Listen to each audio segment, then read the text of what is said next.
Your reaction to what you've seen here today at Carver? It's Armed Forces Week, and I'm really proud to represent all of the people here at Carver Barracks. And this was an opportunity for them to show me what it is that they do.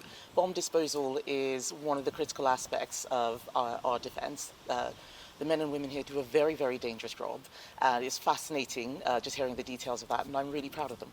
What's your reaction to the government saying that they're going to hit, I think it's 4.1% spending GDP on defence by 2027? Do you think that's far and fast enough? So we definitely need to increase defence spending. The world is becoming more and more dangerous. So we have asked the government to increase defence spending. So we're happy that they're saying that, but it feels like smoke and mirrors. It's not a plan that they can explain. Where is the money coming from? And just yesterday, we saw that the government is unable to make some minor savings on welfare. If they can't do a reduced increase in spending, how are they going to find the money to pay for defence? I don't see where the 4.1% is coming from. And just moving on to that welfare issue, obviously the government's facing a significant rebellion on its welfare bill. Can you sort of do the Prime Minister a favour and ask your MPs to vote for him to get it through? Well, we've told him that if he can meet our three conditions, that we will support him, that he has to reduce the welfare budget, that he has to make sure people get into work. At the moment, the bill doesn't do that. The U-turn makes it even worse. And they have to commit to not having more tax rises. None of those things are unreasonable requests. The Chancellor herself said no new tax rises, but we want the Prime Minister to make those commitments, and he won't do that. Instead, he's just giving up. And that's why we're very worried about our ability to pay for defence, about our ability as a country to get anything done. If they can't solve minor problems, how are they going to deal with the big ones? What would you do then? Do you think their planned reforms go far enough? Would you cut further? One of the things that we need to do is get people back into work. That's going to be a game changer. Their plans, according to their own impact assessment, don't get people back into work. How do we do that? Let's start by looking at the assessments. During COVID, for understandable reasons, we had remote assessments. That has continued. It needs to stop. There are a lot of people who should be at work who are just ringing up, who are getting benefits that they're not entitled to. And we also need to look at the huge increase in low-level conditions like anxiety. Many of the new claims are for conditions like that. The best thing for many of those people is to have a healthy work environment, getting them back into work. There's a lot that we can do to make sure that those people who really need it, those people who have those very serious physical conditions, can get the support they need while getting other people back into work. That's all we're asking Labour to do, and they won't do that. Do you feel there's much chance of you being able to do that, given the recent YouGov poll, though, about if a general election happened today, the majority of votes would go to reform? We are the only party that is serious about fiscal responsibility. Reform want even more benefits. They're talking about lifting the two-child benefit cap. More and more benefits is not the answer.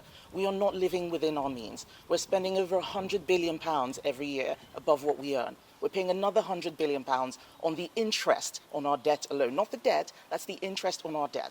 That's our children's money.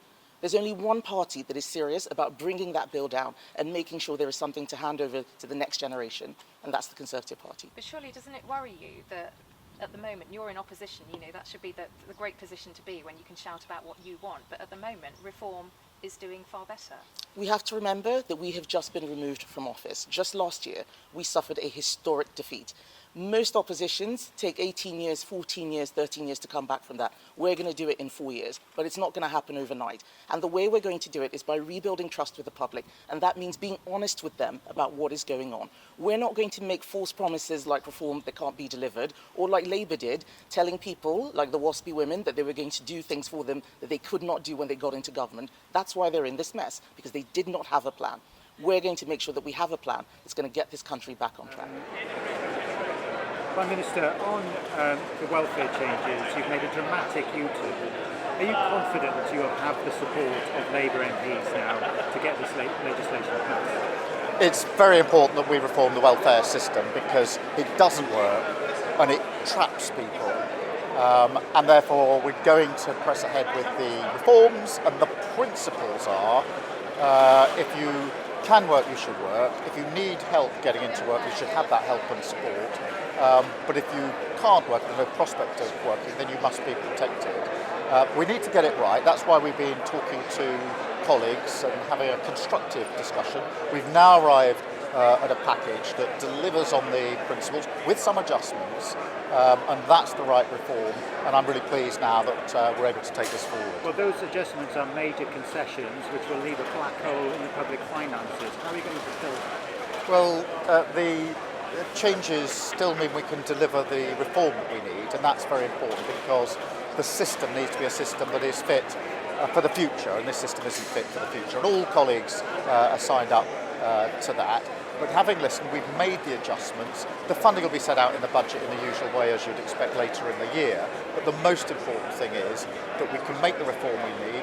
We talk to colleagues who've made powerful representations, as a result of which we've got a package which I think will work and we can get it right. And for me, getting that package adjusted in that way is the right thing to do. It means it's the right balance and it's common sense that we can now get on with it. Okay, this is an interview for the